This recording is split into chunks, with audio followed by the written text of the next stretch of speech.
दोस्तों आइए देखते हैं जो एडिटोरिया की बुक जो 5000 प्लस ऑब्जेक्टिव बुक आई थी उसी में जो हर सेट के बाद जो स्मरणीय तथ्य दिया हुआ है उसी का वीडियो बन रहा था। उसी कड़ी में यह अगला वीडियो है। इससे पहले हमने सेट नंबर 1 से लेके सेट नंबर 50 तक के स्मरणीय तथ्य को अपलोड कर दिया गया है। ये इसी कड़ी में ये अगला वीडियो है। इसमें 51 सेट से लेके 60 सेट तक के जो इम्पोर्टेंट क्वेश्चन दिया हुआ है उसको आइए देखते हैं।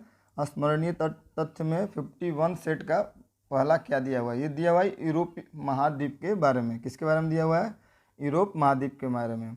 प्रायद्वीपों का प्रायद्वीप कहा जाता है। प्रायद्वीपों का प्रायद्वीप किसे कहा जाता है? तो यूरोप महाद्वीप को कहा जाता है। यूरोप की सबसे लंबी नदी हो जाती है, यूरोप की सबसे लंबी नदी हो जाएगी वोल्गा नदी।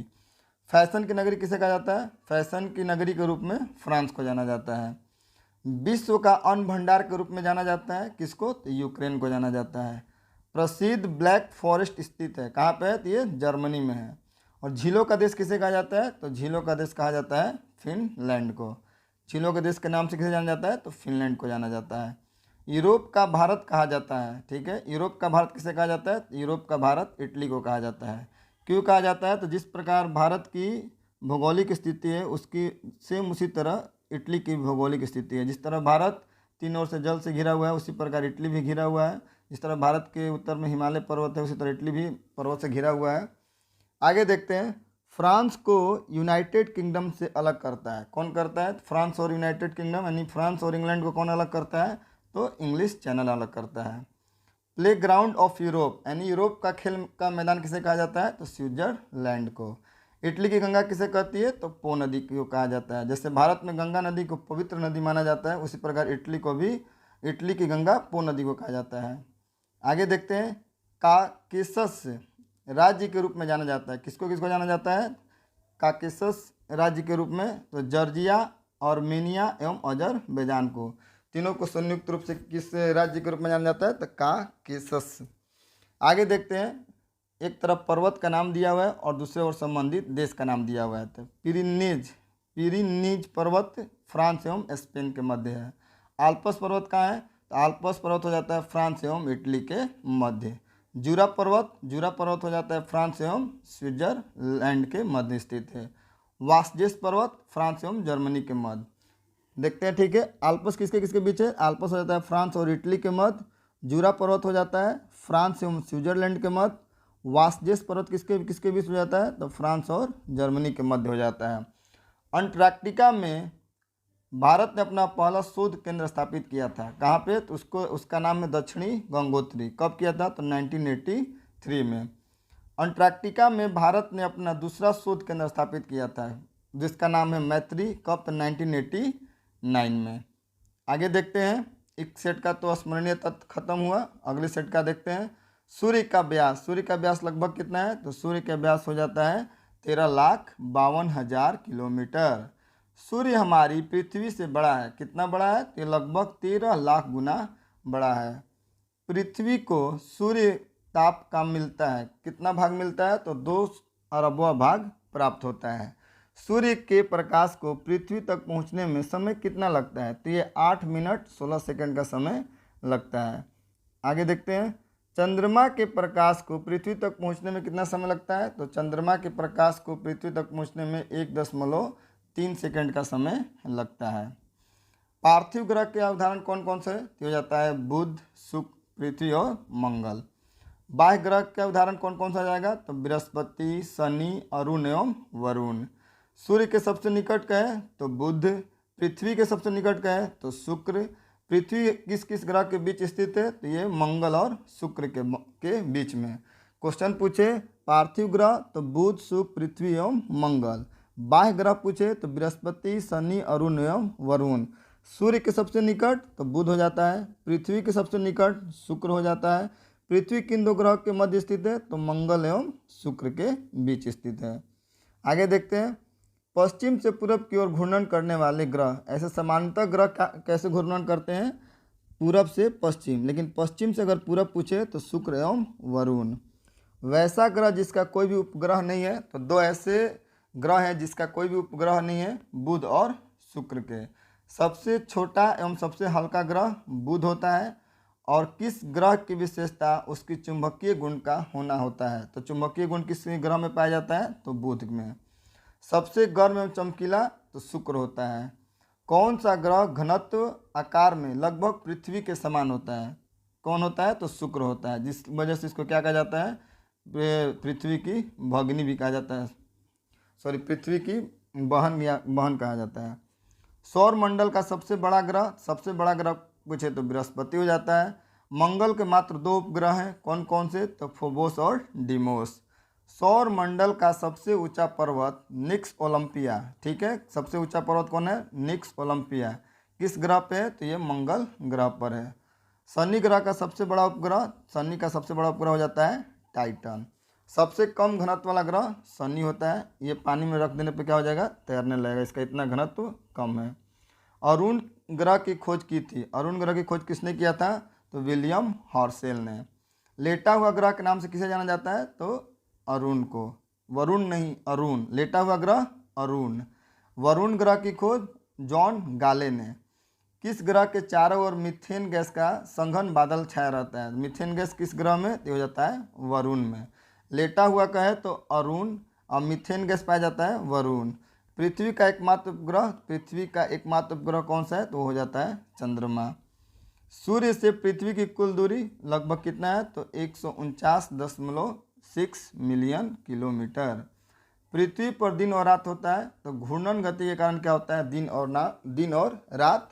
और परिक्रमण गति के कारण क्या होता है, पृथ्वी पर ऋतु परिवर्तन होता है, यानी जो मौसमें बदलती रहती है वो पृथ्वी के परिक्रमण के कारण, और पृथ्वी के घूर्णन के कारण क्या होता है, दिन और रात होता है।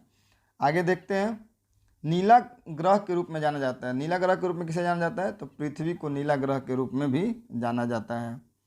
पृथ्वी के सबसे निकट स्थित तारा, पृथ्वी के सबसे निकट स्थित तारा कौन हो जाता है, सूर्य हो जाता है।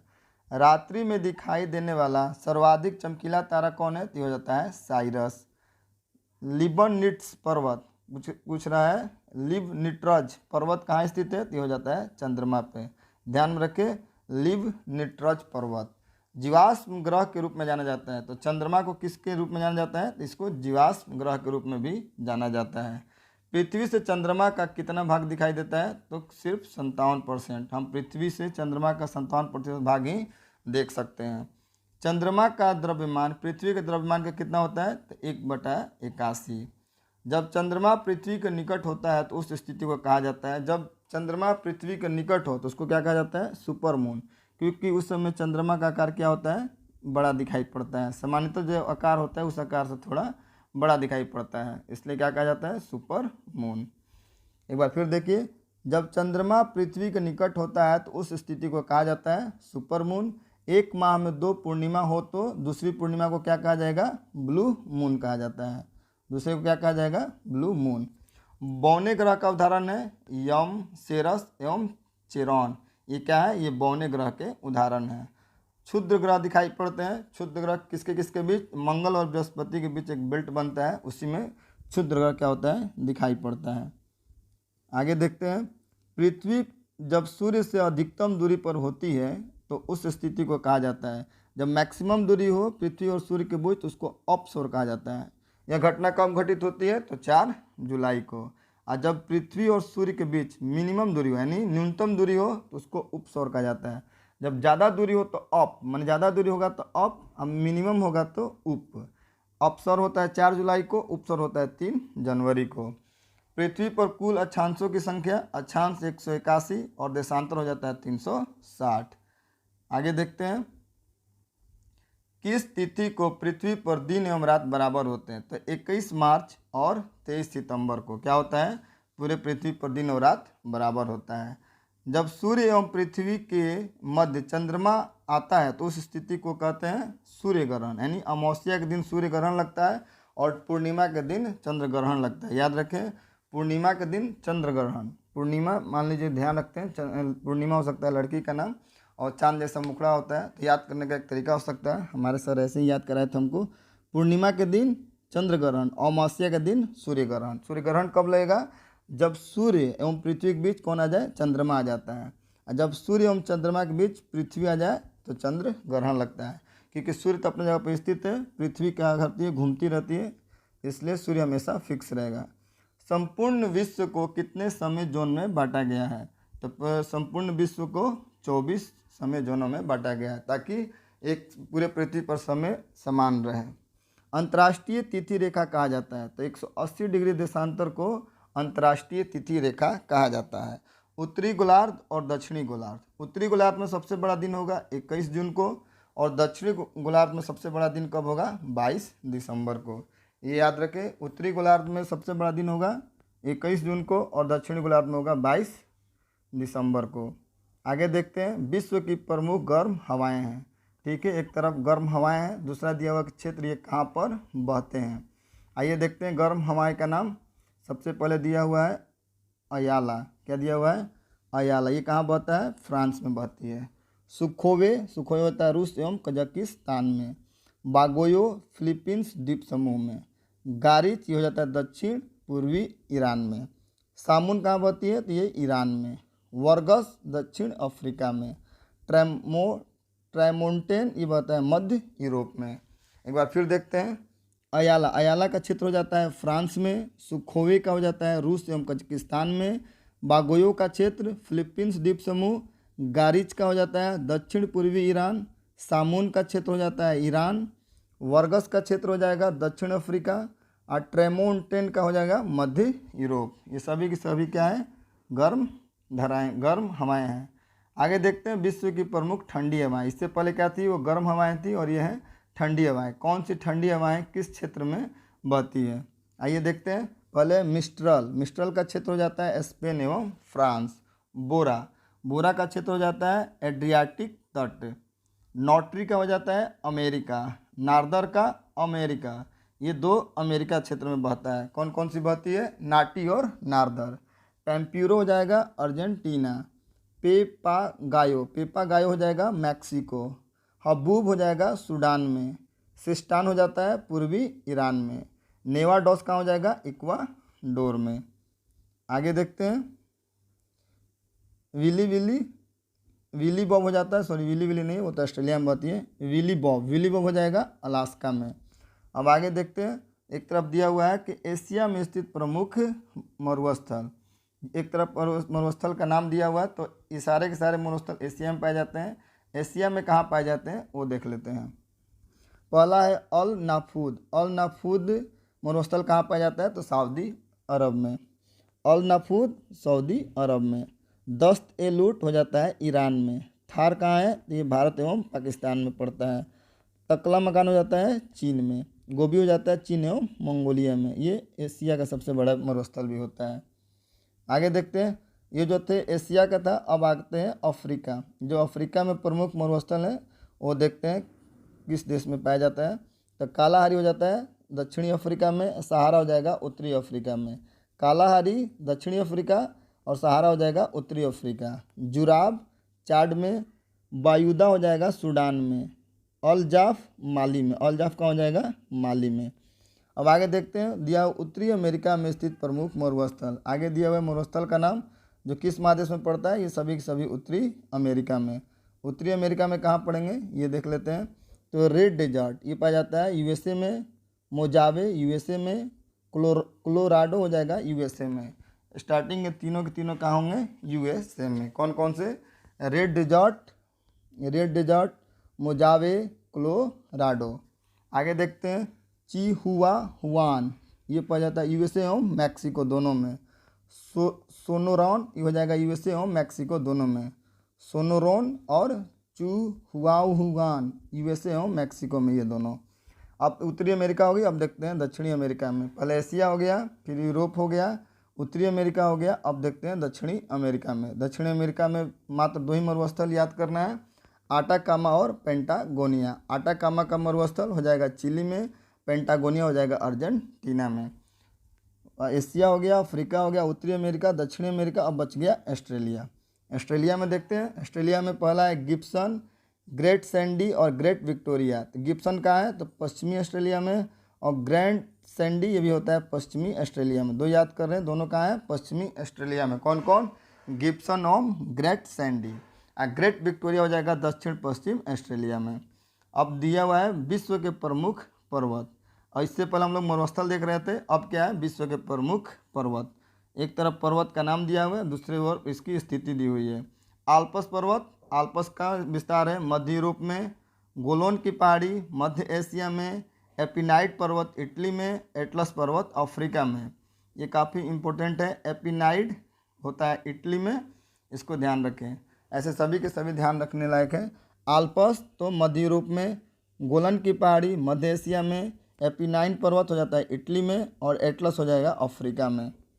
आगे देखते हैं। इसके बाद है, अब ये देखते हैं अगले सेट का क्या दिया हुआ है। अब कुछ क्वेश्चन, इससे पहले तो सारे क्वेश्चन ज्योग्राफी से चल रहे थे, अब हिस्ट्री से है। रेगुलेटिंग एक्ट अधिनियम को पारित किया गया था 1773 ईस्वी में। ये हिस्ट्री में आ जाएगा और पॉलिटी में भी आ जाएगा। इस अधिनियम के अंतर्गत, किस अधिनियम, तो रेगुलेटिंग एक्ट अधिनियम के अंतर्गत बंगाल के गवर्नर को बंगाल का गवर्नर जनरल कहा जाने लगा है। इससे पहले बंगाल के गवर्नर कहा जाता, अब बंगाल के गवर्नर को क्या कहा जाने लगा, बंगाल का गवर्नर जनरल नाम कर दिया गया। ठीक है, 1773 के रेगुलेटिंग एक्ट के तहत, ठीक है, इसी के तहत कलकत्ता में उच्चतम न्यायालय की स्थापना की गई। आगे देखते हैं। इस अधिनियम के अंतर्गत पहली बार ब्रिटिश कंपनी के प्रशासनिक एवं राजनीतिक कार्यों को क्या किया गया, मान्यता मिली। आगे देखते हैं। पिट्स इंडिया एक्ट, अब है पिट्स इंडिया एक्ट कब, 1784। ये भी क्वेश्चन आता है, पिट्स इंडिया एक्ट कब पारित हुआ, तो 1784 में। इस एक्ट के तहत क्या किया गया, बोर्ड ऑफ डायरेक्टर्स और बोर्ड ऑफ कंट्रोलर का गठन किया गया। क्वेश्चन आता है, किस एक्ट के तहत बोर्ड ऑफ डायरेक्टर्स और बोर्ड ऑफ कंट्रोलर का गठन किया गया, तो हो जाएगा 1784 के पिट्स इंडिया एक्ट के तहत। ब्रिटिश कंपनी को अधिकार पत्र को 20 वर्षों के लिए बढ़ाया गया। किसके तहत, ये 1784 के पिट्स इंडिया एक्ट के तहत।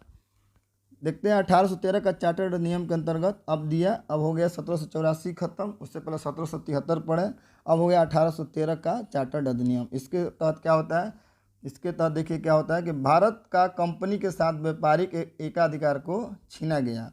ठीक है, परंतु चीन एवं पूर्वी देशों के साथ चाय के व्यापार का एकाधिकार प्राप्त रहा। इस अधिनियम के अंतर्गत ईसाई मिशनरी, जो ईसाई मिशनरीज थे, भारत आने की अनुमति मिल गई। ब्रिटिश कंपनी के साथ व्यापारिक एकाधिकार को पूर्णतः समाप्त कर दिया गया। किस एक्ट के तहत, तो 1833 के चार्टर्ड अधिनियम के तहत क्या हो गया, पूर्णतः समाप्त कर दिया गया। और अंशतः पूछे तो किसके तहत, 1813 के चार्टर्ड अधिनियम के तहत अंशतः समाप्त किया गया। मैंने उस समय चीन एवं पूर्वी देशों के साथ चाय के व्यापार को छूट दी गई, लेकिन जब पूछे कि पूर्ण रूप से कब समाप्त कर दिया गया, तो 1833 के चार्टर्ड अधिनियम के अंतर्गत। बंगाल के गवर्नर जनरल को भारत का गवर्नर जनरल भी कहा जाने लगा। गवर्नर जनरल की परिषद में विधि सदस्य के रूप में चौथे सदस्य को शामिल किया गया। इसी अधिनियम के अंतर्गत लॉर्ड मैकाले की अध्यक्षता में प्रथम विधि आयोग का गठन किया गया। प्रथम विधि आयोग का गठन किसके अध्यक्षता में किया गया, तो लॉर्ड मैकाले की अध्यक्षता में। आगे देखते हैं। भारत से मुगल सम्राट के पद को समाप्त किया गया। कब, तो 1858 का भारत शासन अधिनियम। जब 1857 का विद्रोह समाप्त हुआ, तब 1858 का क्या आया, भारत शासन अधिनियम। इस अधिनियम के तहत क्या किया गया, मुगल सम्राट के पद को सबसे पहले समाप्त कर दिया गया। इस अधिनियम के अंतर्गत भारत का शासन कंपनी से छीनकर ब्रिटिश क्राउन के हाथों में सौंप दिया गया। अब तक जो भारत में शासन थी एक कंपनी का अधीन था, लेकिन अब सीधे ब्रिटिश सरकार के हाथों में चला गया। इसके अंतर्गत भारत से बोर्ड ऑफ डायरेक्टर्स एवं बोर्ड ऑफ कंट्रोल के पद को समाप्त कर दिया गया। जो दो बोर्ड ऑफ डायरेक्टर और बोर्ड ऑफ कंट्रोल का जो स्थापना हुई थी, उसको क्या कर दिया गया, 1858 के भारत शासन अधिनियम के तहत इसको समाप्त कर दिया गया। भारत में सचिव के पद का सृजन किया गया। आगे देखते हैं। आता है क्वेश्चन, भारत में सचिव के पद का सृजन किस अधिनियम के तहत हुआ था, तो भारत शासन अधिनियम 1858 के तहत। भारत के गवर्नर जनरल का नाम बदलकर वायसराय कर दिया गया। अब गवर्नर जनरल होता था, अब इसको वायसराय कहा जाने लगा। इस अधिनियम के अंतर्गत लॉर्ड कैनिंग, 1857 के विद्रोह के समय भी भारत के गवर्नर जनरल कौन थे, लॉर्ड कैनिंग। और लॉर्ड कैनिंग को क्या बनाया गया, ये वायसराय एवं अंतिम गवर्नर जनरल हुए। ये पहले वायसराय हो गए और अंतिम गवर्नर जनरल, क्योंकि इन्हीं के बाद गवर्नर जनरल का पद हटा के अब इनको वायसराय कहा जाने लगा। आगे देखते हैं। गवर्नर जनरल को पहली बार अध्यादेश जारी करने की शक्ति दी गई 1861 के भारत परिषद अधिनियम के अंतर्गत। अब ये अध्यादेश भी जारी कर सकते थे। ईस्ट इंडिया कंपनी को औपचारिक रूप से भंग किया गया कब? 1 जनवरी 1874 को। आगे देखते हैं। अप्रत्यक्ष निर्वाचन प्रणाली की शुरुआत की गई, कब की गई? तो 1892 का भारत परिषद अधिनियम के अंतर्गत। इसके अंतर्गत बजट पर बहस करने तथा कार्यकारिणी से प्रश्न पूछने की शक्ति भी दी गई। मुस्लिम समुदाय के लिए पृथक प्रतिनिधित्व का उपबंध किया गया। ये हो जाता है 1909 के भारत परिषद अधिनियम के अंतर्गत। ठीक है, आगे देखते हैं। इस अधिनियम को मार्ले मिंटो सुधार अधिनियम के भी नाम से जाना जाता है। मार्ले मिंटो अधिनियम हो जाता है कब? 1909। लॉर्ड मिंटो को सांप्रदायिक निर्वाचन का जनक कहा जाता है। सांप्रदायिक निर्वाचन का जनक किसे कहा जाता है? तो लॉर्ड मिंटो को। इसी अधिनियम के अंतर्गत सत्येंद्र प्रसाद सिन्हा वायसराय की कार्यपालिका परिषद के पहले भारतीय सदस्य बने। केंद्र में द्विसदनात्मक विधायिका की स्थापना की गई 1919 का भारत शासन अधिनियम के अंतर्गत। आगे देखते हैं। इस अधिनियम के अंतर्गत भारत में एक लोक सेवा आयोग का गठन किया गया। भारत में लोक सेवा आयोग का गठन 1919 के अधिनियम के तहत। इस अधिनियम के अंतर्गत सांप्रदायिक आधार पर सिखों, आंग्ल भारतीयों, ईसाइयों और यूरोपियों के लिए भी निर्वाचन सिद्धांत को स्वीकार किया गया। 1909 में मुसलमानों को अलग किया गया और 1919 में सिखों और आंग्ल भारतीयों, ईसाइयों और यूरोपियों के लिए भी निर्वाचन का सिद्धांत को क्या किया गया? स्वीकार कर लिया गया। इस अधिनियम के अंतर्गत पहली बार केंद्रीय बजट को राज्यों के बजट से अलग किया गया। आगे देखते हैं। इस अधिनियम के अंतर्गत एक वैधानिक आयोग का गठन किया गया। इस अधिनियम को मॉन्टेगू चेम्सफोर्ड सुधार के नाम से भी जाना जाता है। किसको? आगे देखते हैं। ये हो जाता है। अब केंद्र में द्वैत शासन की स्थापना की गई। किसके तहत? 1935 के भारत शासन अधिनियम के अंतर्गत। 1919 खत्म हुआ, अब 1935 का क्या हुआ? भारत शासन अधिनियम। भारत शासन अधिनियम देश के आज़ादी के बाद 1935 के भारत शासन अधिनियम से भी माने 50% से ऊपर अधिनियम इसी अधिनियम के तहत लिया गया है। इस अधिनियम के अंतर्गत प्रांतों में द्वैत शासन व्यवस्था को समाप्त कर दिया गया। प्रांत में द्वैत शासन व्यवस्था कब समाप्त हुई? तो 1935 का भारत शासन अधिनियम के तहत प्रांतों में द्वैत शासन व्यवस्था को क्या कर दिया गया? समाप्त कर दिया गया। बर्मा को क्या किया गया? भारत से अलग कर दिया गया। और आरबीआई का भी गठन इसी अधिनियम के तहत किया गया। यानी 1935 का भारत शासन अधिनियम के द्वारा क्या क्या हुआ? तो प्रांतों में द्वैत शासन व्यवस्था को समाप्त कर दिया गया, बर्मा को भारत से अलग कर दिया गया और आरबीआई की स्थापना की गई। 1935 के अधिनियम के बारे में कटाक्ष करते हुए जवाहरलाल नेहरू ने कहा कि यह गुलामी का अधिकार पत्र है तथा यह एक ऐसी कार है जिसमें ब्रेक तो है पर इंजन नहीं है। ये भी कोटेशन पूछ देता है। ये कोटेशन किसका है? गुलामी का अधिकार पत्र तथा यह एक ऐसी कार है जिसमें ब्रेक तो है पर इंजन नहीं है। भारतीय स्वतंत्रता अधिनियम को प्रस्तावित किया गया कब? 4 जुलाई 1947 को। भारतीय स्वतंत्रता अधिनियम 1947 के अंतर्गत धाराओं की संख्या थी तो टोटल 20 धाराएं थीं। आगे देखते हैं।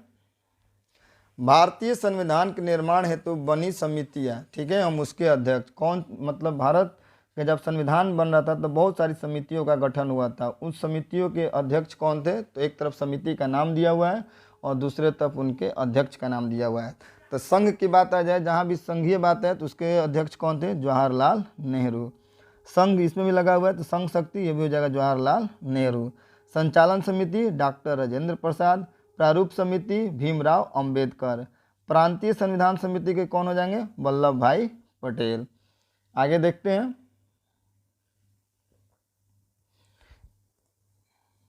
भारतीय संविधान का निर्माण किया गया, ठीक है, किसके तहत? तो कैबिनेट मिशन की सिफारिश पर। संविधान सभा के निर्माण हेतु जुलाई 1946 में चुनाव कराए गए। कब कराए गए? जुलाई 1946 में। संविधान सभा के सदस्यों की कुल संख्या 389 थी, जिसमें 292 ब्रिटिश प्रांतों के प्रतिनिधित्व और 4 कमिश्नरी क्षेत्रों के प्रतिनिधित्व और 93 देसी रियासतों के प्रतिनिधि थे। संविधान सभा की पहली बैठक 9 दिसंबर 1946 को हुआ। इसकी अस्थायी अध्यक्षता डॉक्टर सच्चिदानंद सिन्हा ने किया। 9 दिसंबर को पहली, इसके 2 दिन बाद 11 तारीख होती है दूसरी बैठक उसमें डॉक्टर राजेंद्र प्रसाद को क्या किया जाता है, अस्थायी अध्यक्ष चुना जाता है। आगे देखते हैं, संविधान सभा में महिला सदस्यों की संख्या कितनी थी, तो 15 थी, जिसमें बेगम एजाज रसूल एकमात्र मुस्लिम महिला सदस्य थी। संविधान सभा के समक्ष 13 दिसंबर 1946 को जवाहरलाल नेहरू के द्वारा उद्देश्य प्रस्ताव पेश किया गया। उद्देश्य प्रस्ताव कब पेश किया गया, तो पहला बैठक 19 को, दूसरा 11 को, और जब होता है 13 को, 13 दिसंबर 1946 को जब इसकी बैठक होती है तो जवाहरलाल नेहरू के द्वारा उद्देश्य के प्रस्ताव को क्या किया जाता है, पेश किया जाता है। आगे देखते हैं, 22 जनवरी 1947 को संविधान सभा द्वारा उद्देश्य प्रस्ताव को क्या कर लिया गया, स्वीकार कर लिया गया। 29 अगस्त 1947 को प्रारूप समिति का गठन किया गया। प्रारूप समिति का गठन कब होता है, तो 29 अगस्त 1947 को। सबसे इम्पोर्टेंट है कि इसमें सदस्यों की संख्या कितनी थी, तो 7 थी। भारतीय संविधान को 26 नवंबर 1949 को संविधान सभा द्वारा क्या किया गया, पारित किया गया। मूल संविधान में 22 भाग, 395 अनुच्छेद और 8 अनुसूचियाँ थी। अभी भी 22 भाग है, 395 अनुच्छेद है, लेकिन अनुसूचियों की संख्या कितनी हो गई है, 12। अनुच्छेद में जैसे 395 से बड़े किसी में जैसे 21A जोड़ दिया गया, किसी में B जोड़ दिया गया, वैसे करके अनुच्छेद बहुत ज़्यादा हो गया, लेकिन मुख्य रूप से अनुच्छेद की संख्या कितनी है, 395 ही है। आगे देखते हैं, संविधान सभा की अंतिम बैठक। संविधान सभा की अंतिम बैठक कब हुई है, तो ये होता है 24 जनवरी 1950 को। भारत के लिए अलग संविधान सभा के गठन हेतु संविधान सभा का सबसे पहले विचार दिया था किसने, स्वराज पार्टी ने। कब, तो 1924 में। आगे देखते हैं अगले सेट में, भारतीय संविधान की प्रस्तावना को संविधान की कुंजी कहा था। किसने कहा था, तो के.एम. मुंशी ने। के.एम. मुंशी ने किसको कहा है, तो भारतीय संविधान की प्रस्तावना को संविधान की कुंजी किसने कहा, तो के.एम. मुंशी ने। किस वाद ने प्रस्तावना को संविधान का भाग नहीं माना, तो बेरूबाड़ी बाद में इसको संविधान का अंग नहीं माना गया था, लेकिन आगे चल के प्रस्तावना को संविधान का भाग माना गया किसमें, तो केशवानंद भारती वाद में। आगे देखते हैं, 42वें संविधान संशोधन अधिनियम 1976 के द्वारा प्रस्तावना में जोड़े गए शब्द समाजवादी, पंथ निरपेक्ष और अखंडता, 3 शब्द को क्या किया गया, प्रस्तावना में जोड़ा गया। प्रस्तावना में मात्र यही एक संशोधन अब तक हुआ है। संविधान की प्रस्तावना में कितने प्रकार का न्याय और एवं स्वतंत्रता, यानी इसमें 3 प्रकार की न्याय और 5 प्रकार की स्वतंत्रता की बात कही गई है। किस चीज़ में, तो प्रस्तावना के अंतर्गत अंदर। आगे देखते हैं, इस प्रकार इस सेट का भी स्मरणीय तथ्य समाप्त होता है। हमने इस वीडियो में सेट नंबर 40 से 50 तक के वीडियो को अपलोड कर दिया। आगे कोशिश करते हैं 50 से आगे, 50 से सॉरी इसमें 50 से 60 तक का ये है।